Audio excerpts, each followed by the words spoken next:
E hoje nós vamos para mais um react aqui, vamos reagir a algumas notícias e estou recebendo aqui o meu colega, meu amigo Linhares, que ele tem umas opiniões bem firmes. Linhares, seja bem-vindo ao nosso programa.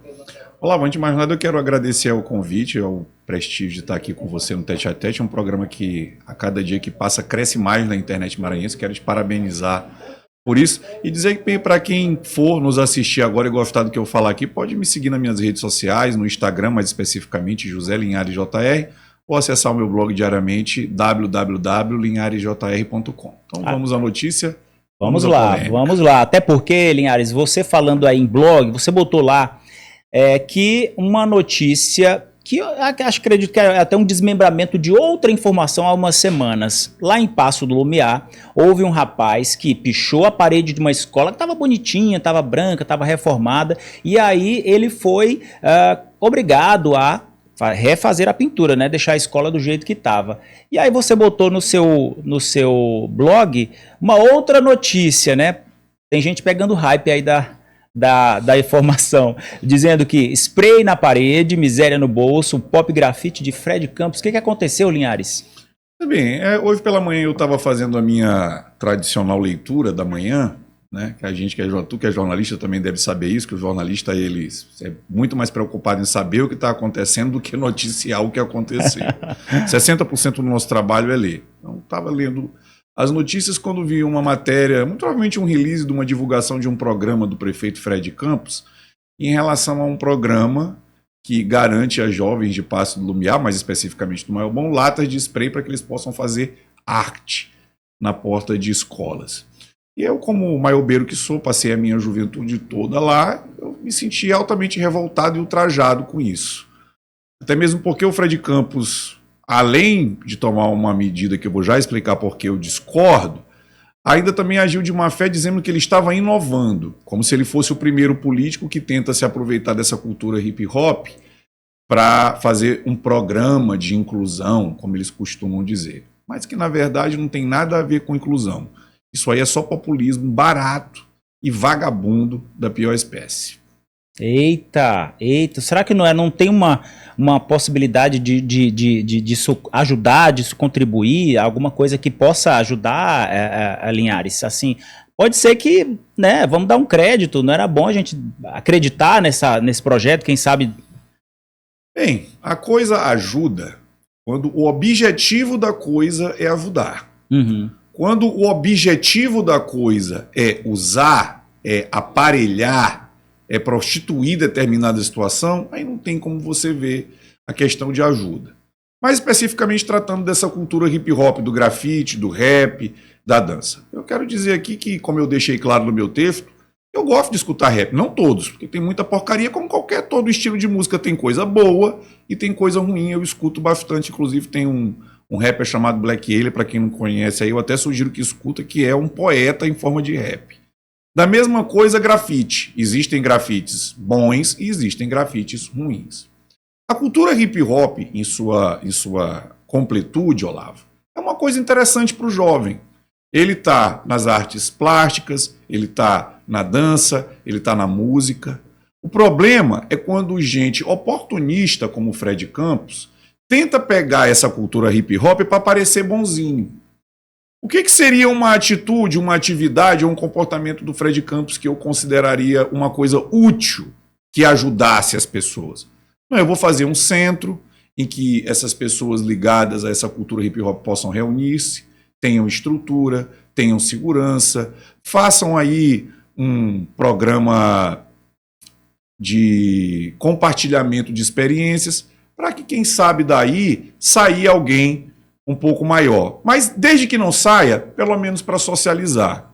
Mas não foi isso que o Fred Campos fez. Ele pegou uma lata de spray, deu na mão de uma menina para pintar uma parede e fez isso se transformar num grande programa de inclusão social. E convenhamos, não é preciso ser muito inteligente para perceber que isso é oportunismo barato da pior espécie possível. Pega do hype, Linhares. Viralizou lá aquele vídeo do rapaz pintando e acredito que pode ser isso, né? E aí você termina dizendo o seguinte, né? Seria bom os vereadores e a oposição e o Ministério Público pesquisar quanto é que a prefeitura, né, lá de Paço do Lumiar pagou por cada lata de spray dessas. Saiu alguma coisa? Não. Olha, pelo histórico do Fred Campos nos últimos meses, se fosse do Ministério Público, eu já estava atrás dessa nota fiscal. E eu, particularmente, vou dizer aqui, eu não me espanto se cada lata de spray dessa tiver custado 300 mil reais. Eu não me espanto se cada lata de spray dessa ter custado R$1 milhão.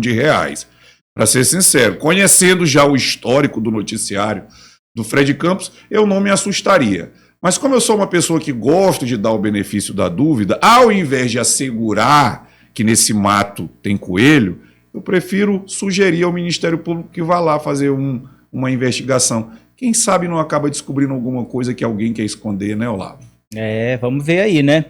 Linhares, vamos aqui para o noticiário nacional, eu quero a tua opinião. Rapaz, quando eu vi essa notícia, sem mentira nenhuma, eu lembrei de ti. Lembrei porque a gente lá na Mirante já conversava há muito tempo sobre essas questões aí de direita e esquerda, isso repercutia muito. E aí tem a informação, ó, deputado propõe lei para proibir seleção com camisa vermelha. Você viu que tem a possibilidade da Copa de 2026 a seleção brasileira ser vermelha? Será que é coincidência?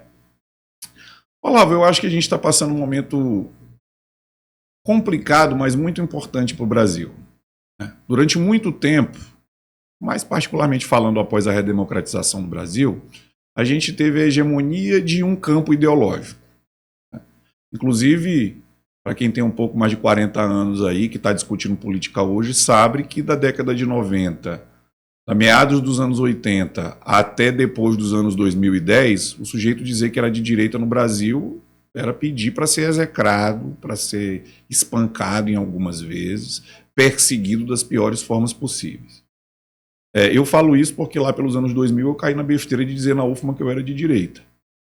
Na UFMA, né? Só Deus sabe o que eu passei na mão da galera do amor. Era caçado lá pelos corredores. Mas como jornalista aqui eu não quero perder nem para um lado nem para um outro. Óbvio, eu tenho as minhas preferências pessoais, mas eu não quero pender nem para um lado nem para o outro. Em relação a essa discussão exclusivamente da camisa da seleção brasileira, a gente está tendo hoje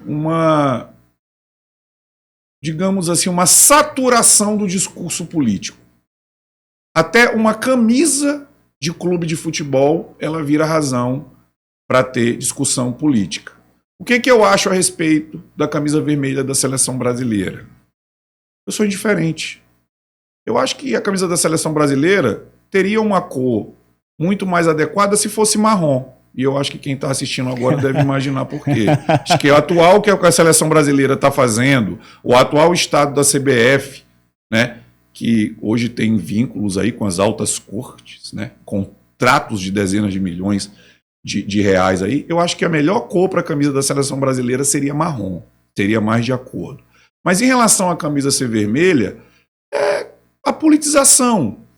É óbvio que o grupo que veio antes politizou com verde e amarelo, pegou a camisa, politizou com verde e amarelo.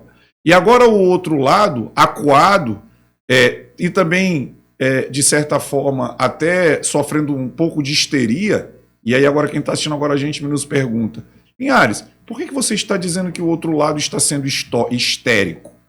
Copa do Mundo acontece há dezenas de anos. Em todas essas dezenas de anos em que acontece Copa do Mundo, dos anos 90 para cá, só teve uma que foi vencida por um direitista. A camisa da seleção brasileira era verde e amarelo em 94 e ganhou um esquerdista. A camisa da seleção brasileira era verde e amarelo em 98 e ganhou um esquerdista. A camisa da seleção brasileira era verde e amarela em 2002 e ganhou Lula.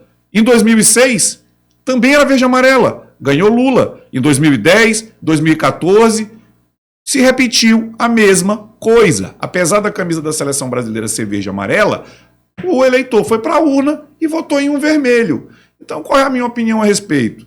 Toda essa polêmica, toda essa movimentação da CBF para tentar equiparar o jogo em relação à camisa da seleção brasileira é uma grandiosa perda de tempo. Eu acho que nós deveríamos, inclusive, estar discutindo aqui a respeito do INSS.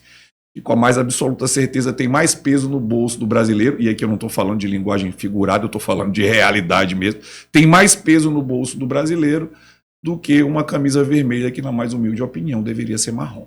E aí vai se materializando aquele discurso, inclusive da turma de direita que dizia, eu não sei se você lembra que o pessoal bradava, dizia, nossa bandeira nunca será vermelha. E aí dizia, como, gente, não tem projeto para mudar a bandeira do Brasil? O que é isso? É sentido figurado? A gente vê agora, a bandeira brasileira não sei, mas a seleção brasileira pode vestir uma camisa vermelha nos próximos anos. Mas aí é que é o problema, Olavo.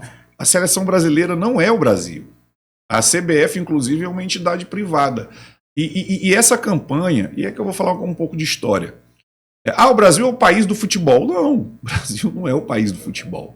Futebol foi uma campanha feita pelo Getúlio Vargas lá nos anos 30 para tentar aquela questão do futebol, do carnaval, que depois foi herdada pelos militares lá na década de 60, que de certa forma empurraram na cultura brasileira essa questão do futebol e do carnaval. E sabe-se lá por quê? Sabe-se lá por que não. E graças a essa propaganda, a gente acabou tendo a conversão de que a seleção brasileira ela é o representante máximo do nosso país. Eu, obviamente, respeito as pessoas, obviamente, não tenho como aqui me colocar no lugar de quem vai criticar uma pessoa que vê na seleção brasileira o representante do seu país. Mas eu acho muito difícil para uma pessoa limitar tudo que o Brasil representa com a sua cultura, com a sua música, com a sua literatura, com o seu povo, com a sua geografia, a seleção brasileira de uma CBF que é corrupta desde todos os tempos. Aliás, pensando aqui direito, talvez a CBF seja verdadeiramente o símbolo que a gente precisa no Brasil de hoje. Eita, meu Deus! E com essa a gente encerra então essa participação aqui, meu irmão. Olha, muito obrigado pelos comentários aqui, você enriquecendo o nosso discurso. Rapaz, quando eu pensei, Linhares, rapaz, eu vou repercutir, fazer react aqui dessas notícias, não só locais, mas nacionais. Eu pensei, mas eu vou chamar Linhares porque a opinião dele é forte, é ou não é? E a gente já aproveita aqui para reforçar aqui nos comentários para você discutir essas questões. Se gostou, comenta. Se não gostou, comenta também. E o blog dele também está disponível aqui no link que a gente coloca aqui embaixo na descrição. Acessem. Vamos lá. Linhares, valeu, brigadão. Obrigado você, estamos à disposição. Qualquer coisa, quando for para falar mal dos outros aqui ou das circunstâncias, pode me chamar que eu venho tranquilamente. Rapaz. Tá convidado sempre. Tá ok, querido.